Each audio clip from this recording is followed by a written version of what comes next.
Hello bachcho, let's see this question.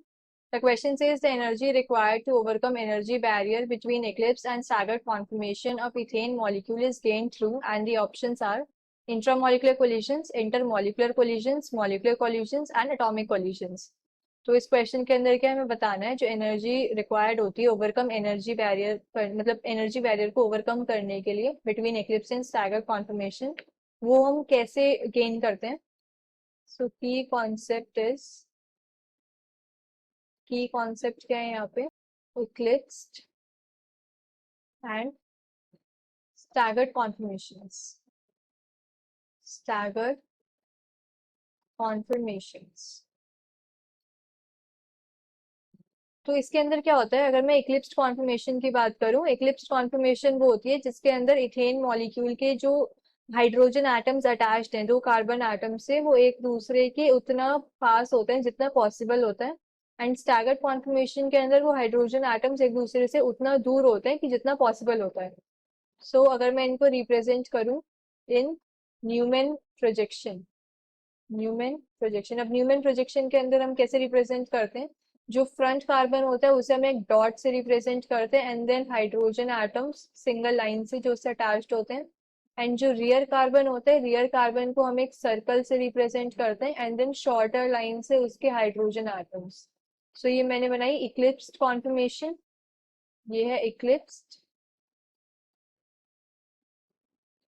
And अगर मैं staggered conformation draw करूं, staggered conformation में फ्रंट कार्बन बाय डॉट, तो ये हाइड्रोजन एटम्स, एंड जो रियर कार्बन होता है यूजिंग सर्कल, तो ये है स्टैगर्ड कॉन्फर्मेशन. Staggered conformation. तो अब इनके बीच में क्या होता है, इक्लिप्स्ड कॉन्फर्मेशन के बीच में के अंदर क्या है, ये पास पास है, तो रिपल्सिव फोर्सेस के हैं. कार्बन हाइड्रोजन की जो मतलब इलेक्ट्रॉन क्लाउड्स हैं ये पास में है, तो इनकी रिपल्सिव फोर्सेस क्या होती है, यहाँ पे मैक्सिमम होती है. तो मैक्सिमम रिपल्सिव फोर्सेस. अब मैक्सिमम रिपल्सिव फोर्सेस की वजह से क्या एनर्जी भी ज्यादा है. यहाँ पर क्या होती है, लीस्ट रिपल्सिव फोर्सेस होती हैं बिकॉज कार्बन हाइड्रोजन के जो इलेक्ट्रॉन क्लाउड्स हैं वो एक दूसरे से दूर हैं. So least repulsive forces, least repulsive forces. अब मैक्सिमम रिपल्सिव फोर्सेस की वजह से क्या होती है, एनर्जी ज्यादा होती है. एनर्जी ज्यादा, यहाँ पे एनर्जी क्या होती है, कम होती है. स्टैगर्ड के अंदर एनर्जी लेस. सो यहाँ पर था इक्लिप्स्ड एंड ये था स्टैगर्ड.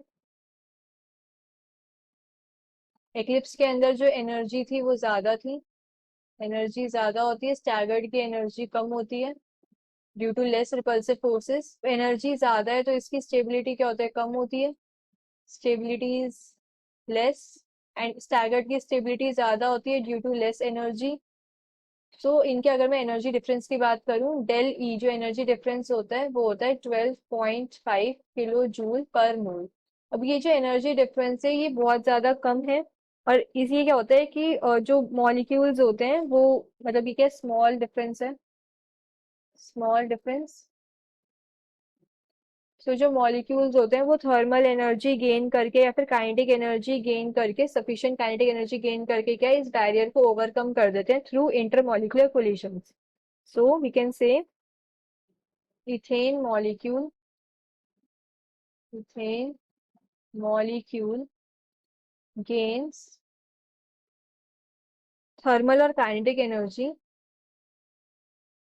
थर्मल और kinetic energy sufficient enough to overcome, sufficient enough to overcome